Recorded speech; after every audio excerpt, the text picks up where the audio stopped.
Jeg har haft gården siden 1986, og det vil sige, at vi er to om. Det er min kone Lisbeth og jeg. Har haft den i 27 år nu. Altså det bedste ved at køre, det er omgangen med dyrene. Det er det, at køren er jo egentlig på mange måder en vidunderlig skabning, som når vi bruger og håndterer den rigtigt, så er det et rart dyr at have med at gøre, og det er spændende. Ting foregår på mange måder på deres præmisser. Mine dage er for en stor dels vedkommende tilrettelagt efter køerne. Så det er en af tingene med at have dyr, det er, at de er rolige, og for det meste i hvert fald. Og det er en af de ting, som jeg sætter pris på. Det værste ved at have dyr, det er jo det, at du er på 24 timer i døgnet, 365 dage om året. Altså i princippet så har jeg ikke haft fri siden 1986.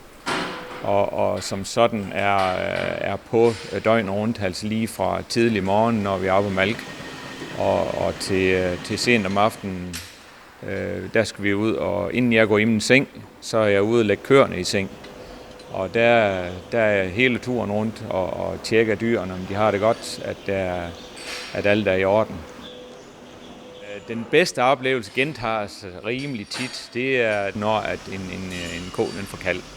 At der kommer nyt liv til, og vi ligesom oplever, at arbejdet bærer frugt. Det første, de gør, det er, at de tager en klud, og så tørrer de simpelthen koen ren, hvis der er halmrester eller andre ting, der sidder på patterne. Og så malker de koen for, altså hvor de tager 3 stråler per patte, sådan for at sikre sig, at mælkekvaliteten er i orden. Og det er så er det næsten, mens vi gør det, så lægger koen mælken ned, altså mælken den falder ned i patterne. Og så sætter vi ellers patkopperen på, og så kører det. Så når koen er færdig, så tager maskinen selv af. Og når koen den kommer under 100 gram mælk i minutter, eller en deciliter, så tager maskinen af. Altså en ko, hun giver cirka i gennemsnit 30 liter om dagen, eller kilo, som vi regner i normalt. Og det giver så 15 liter om dagen i gennemsnit.